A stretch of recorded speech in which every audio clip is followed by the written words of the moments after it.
So finally दोस्तों आप लोग देखोगे एमटीएनएल ने अपने क्वार्टर 3 के नंबर डिस्क्लोज कर दिए हैं भाई। तो कैसे रहे एमटीएनएल के रिजल्ट्स और इसका जो इम्पैक्ट है वो हमें स्टॉक के ऊपर कैसा देखने को मिलेगा, इस वीडियो में इसी बात पर चर्चा करेंगे। तो चलिए अभी देख लेते हैं आखिरकार इसके रिजल्ट्स हमें कैसे आते हुए नजर आ रहे हैं। तो कंसोलिडेटेड स्टेटमेंट्स देखेंगे अभी, ठीक है। All figure in rupees crore में डाटा दिया गया है। बात करें टोटल इनकम की, तो करंट क्वार्टर में जो टोटल इनकम हमें आते हुए नजर आ रही है अभी वो यहाँ पर आप लोग देखेंगे 339 करोड़ की, जो प्रीवियस में 326 करोड़ थी और प्रीवियस ईयर के सेम क्वार्टर में 336 करोड़ है। यानी कि year to year and quarter to quarter इसकी इनकम इंक्रीज हुई अभी। इसके अलावा एक्सपेंस की बात करें, यानी कंपनी के जो खर्चे रहे हैं, तो यहाँ पर आप लोग देखोगे 1175 करोड़ के हैं भाई। तो 1175 करोड़ के करंट क्वार्टर में, प्रीवियस में 1217 के थे, प्रीवियस ईयर के सेम क्वार्टर में 1174। तो ईयर टू ईयर तो ठीक है, अभी एक्सपेंस बराबर ही है, लेकिन क्यों उनके बेसिस पर डाउन गए हैं। और अब की बार जो रिवेन्यू है एक्सपेंस से फिर कम है भाई, मतलब कंपनी ने फिर से लॉस किया है।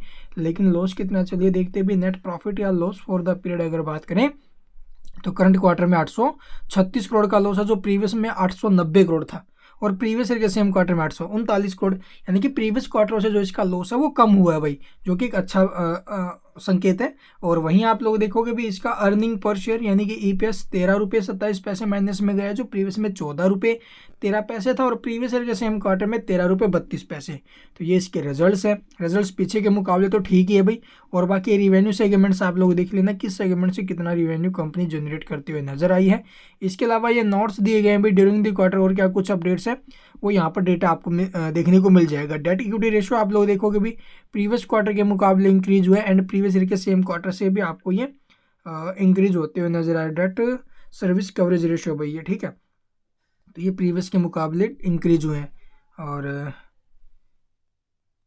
डेट इक्विटी रेशियो की बात करें तो डेट इक्विटी रेशियो भी आप लोग देखोगे प्रीवियस के मुकाबले हमें इंक्रीज होते हुए नजर आ रहे हैं भाई।